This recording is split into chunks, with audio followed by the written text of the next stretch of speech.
সাদুল্লাপুরে খাদ্য বান্ধব কর্মসূচি ডিলার নিয়োগের উন্মুক্ত লটারি অনুমোদন পেলেন ২৫ জন।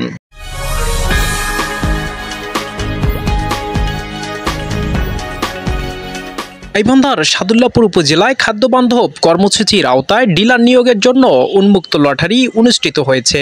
বৃহস্পতিবার ১৪ আগস্ট সকাল ১১টায় উপজেলা পরিষদের সঞ্চালন কক্ষে উপজেলা প্রশাসনের আয়োজনে এই লটারি সম্পন্ন হয়। অনুষ্ঠানে প্রধান অতিথি হিসাবে ছিলেন উপজেলা নির্বাহী অফিসার ইউএনও কাজী মোহাম্মদ অনিক ইসলাম। বিশেষ অতিথি হিসাবে উপস্থিত ছিলেন উপজেলা সহকারী কমিশনার ভূমি মোহাম্মদ জসিম উদ্দিন, উপজেলা খাদ্য নিয়ন্ত্রক কর্মকর্তা মোহাম্মদ আফান আলী, প্রেস ক্লাব সাদুল্লাপুরের সভাপতি ও সহকারী অধ্যাপক নেয়ামুল আহসান পামে, বিভিন্ন ইউনিয়নের চেয়ারম্যান এবং রাজনৈতিক নেতৃবৃন্দ সহ সংশ্লিষ্ট কর্মকর্তারা উপস্থিত ছিলেন। উপজেলার ১১টি ইউনিয়ন থেকে মোট ১৬৩ জন আবেদন করেন।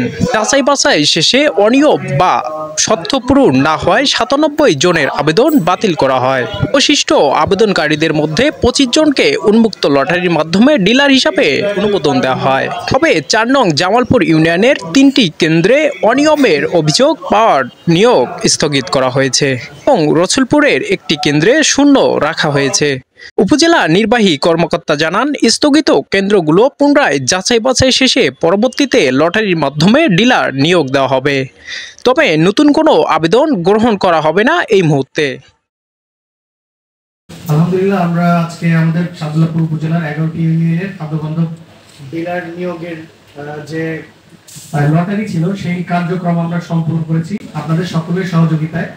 এখানে উপস্থিত রয়েছেন আমাদের এই যে কমিটি ছিল উপজেলা কমিটি, সেই উপজেলা কমিটির সম্মানিত সদস্যবৃন্দ উপস্থিত রয়েছেন, আমাদের সেনাবাহিনীর একজন প্রতিনিধি রয়েছেন, আমাদের বিভিন্ন প্রিন্ট এবং ইলেকট্রনিক মিডিয়ার সাংবাদিক বৃন্দ উপস্থিত রয়েছেন, আমাদের বিভিন্ন ইউনিয়ন পরিষদের চেয়ারম্যান বৃন্দ উপস্থিত রয়েছেন, বিভিন্ন পলিটিক্যাল প্ল্যাটফর্মের সম্মানিত নেতৃবৃন্দ উপস্থিত রয়েছেন। সকলের উপস্থিতিতে আমরা আমাদের ১১টি ইউনিয়নের লটারির যে কার্যক্রম সেটি সম্পন্ন করলাম। ১১টি ইউনিয়নের টোটাল ১৬৩টি আবেদন পড়েছিল।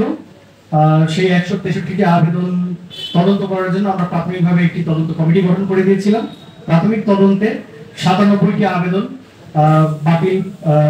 বাতিল মর্মে বিবেচিত হয়, কারণ সেই আবেদন সমূহে ত্রুটি পাওয়া গিয়েছিল। তাদের বিভিন্ন ত্রুটি থাকার কারণে এগেইনস্টে তারা ফাইট করে, লটারিতে অংশগ্রহণ করে। ১১টি ইউনিয়নের মধ্যে আমি একটু বলে রাখি, 10টি ইউনিয়নের লটারির কার্যক্রম আজকে সম্পন্ন হয়েছে।